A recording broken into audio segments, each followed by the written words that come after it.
గోదావరిఖని పట్టణంలో మొహర్రం పండుగ వేడుకలు గోదావరిఖని చౌరస్తా ప్రాంగణంలో వైభవంగా జరిగాయి. సోమవారం సాయంత్రం 5 గంటల నుండి ఆషిర్ఖానాల నిర్వాహకులు ప్రజల సందర్శనార్థం పీర్లకు మొక్కులు చెల్లించుకునేలా పీర్లను ఉంచారు. ప్రజలు అశేషంగా తరలివచ్చి పీర్లను దర్శించుకుని పీర్లకు దస్తీలను కడుతూ కుడుకలను వేస్తూ మొక్కులను చెల్లించుకున్నారు. మొహర్రం వేడుకలను చూడడానికి ప్రతి డివిజన్ నుండి చౌరస్తాకు ప్రజలు తరలి రావడంతో ట్రాఫిక్ ఇబ్బందులు కలగకుండా one town CI Indrasena Reddy, traffic CI Rajeshwara Rao పర్యవేక్షణలో సిబ్బంది చూశారు. అలాగే మొహర్రం వేడుకలకు వచ్చేవారికి సూఫీ ఇస్లామిక్ బోర్డు ఆధ్వర్యంలో సర్బత్ను పంపిణీ చేశారు. ఈ సందర్భంగా ఆషిర్ఖానాల నిర్వాహకులు మొహర్రం పండుగ విశిష్టతను వివరించారు.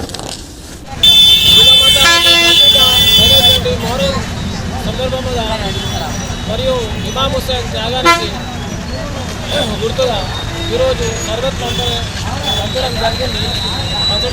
సూఫీ ఇస్లామిక్ బోర్డు తరఫున ప్రజలందరికీ సర్బత్ పంచడం జరిగింది. ప్రతి సంవత్సరం మొహర్రం నాడు ఇలానే కుల మతాలకు అతీతంగా ప్రజలందరూ కలిసి మొహర్రం పండుగను జరుపుకుంటారు.